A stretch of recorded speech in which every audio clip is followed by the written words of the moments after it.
Hello, I'm Ben. Welcome to the channel.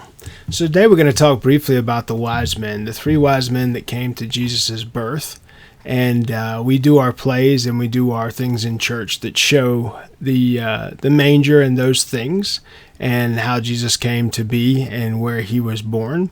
But there's a misunderstanding about the wise men, or the three kings of Orient are, right? They came bearing gifts of frankincense and myrrh and gold for Jesus when he was born. They heard of his coming, and remember, Herod at the time was trying to kill all the young babies because he heard that Jesus was coming. So it was known throughout that Jesus was going to be born. And if you're not Christian, just read the Christian story of Christmas, where Jesus came from. You can find that in the book of Matthew, chapter 2.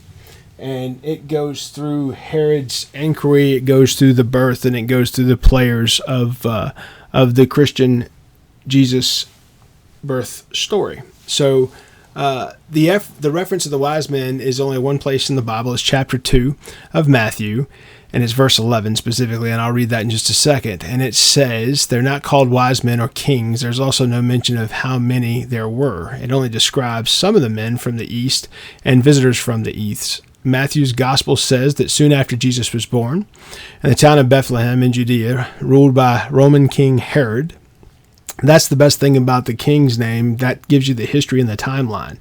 So Roman history is very well documented, so you can go back and see exactly what period of time this was. Some men who studied the stars came from the east to Jerusalem and asked, where is the baby to be born, the King of the Jews? We saw the star when it came up in the east, and we have come to worship him. According to the gospel, the men had followed the star to the house where Jesus and Mary were presented gifts of gold, frankincense, and myrrh. Frankincense is like perfume, but it's a little thicker. It's an oil.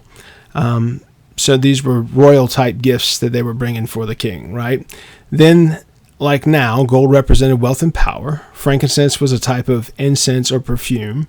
Myrrh is the outlier, according to Kristen Swinson, an associate professor in religious studies at Virginia Commonwealth University, and the author of forthcoming. She's writing a book, basically. I won't read the title here.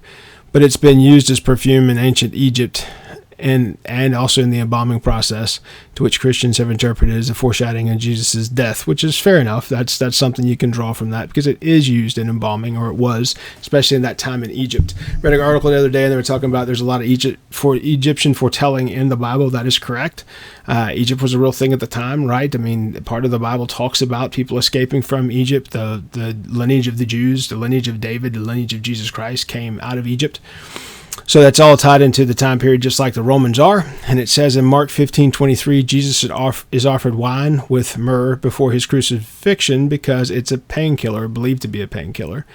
And myrrh would also be used in oil used for anointing kings, which is significant given that the Magi had come looking for the King of the Jews. So if you read in the Bible, chapter 2, verse 11, and it says, when they were coming to the house, they saw the young child with Mary and his mother, and fell down and worshipped him. And when they had opened their treasures, they presented unto him gifts of gold and frankincense and myrrh. And being warned of God in the dream that they should not return to Herod, they departed and went into their own country another way. So basically, God had an angel talk to those folks in a dream and say, you'd be in danger because you came and worshiped the child instead of getting it to turn it over to Herod, who was trying to kill the child at the time. So those players were key players in the story. But if you listen, it says that they came to the house. So most likely they actually got to Jesus after the birth. So they never were at the manger, which was the point of me making the video. They actually came to them in their home once they had returned home after that trip to declare for their taxes, which is why they were traveling when they had to go and find a manger. So I always like talking about the history that goes along with the Bible verses. Understand that the Bible is true, so you can take these verses and you can take the history from secular books and editions. There's a lot about Rome and the fall of Rome, and in the fall of Rome, it talks about the downturn for Roman power was Christianity and Christendom. So Jesus was that person that was the pinnacle to change what power really was on earth. It was no longer from wealth and power from a man's standpoint. It was from that spirit and the power of one and that soul, and how important that singular soul was to God. So there's something about the three kings of Orient, or the three wise men, and that is the verse in the Bible where it discusses them, and they actually weren't at the manger. They didn't find Jesus until much later. So I'm Ben. If you like subject matter such as this, please like, please subscribe. Be good.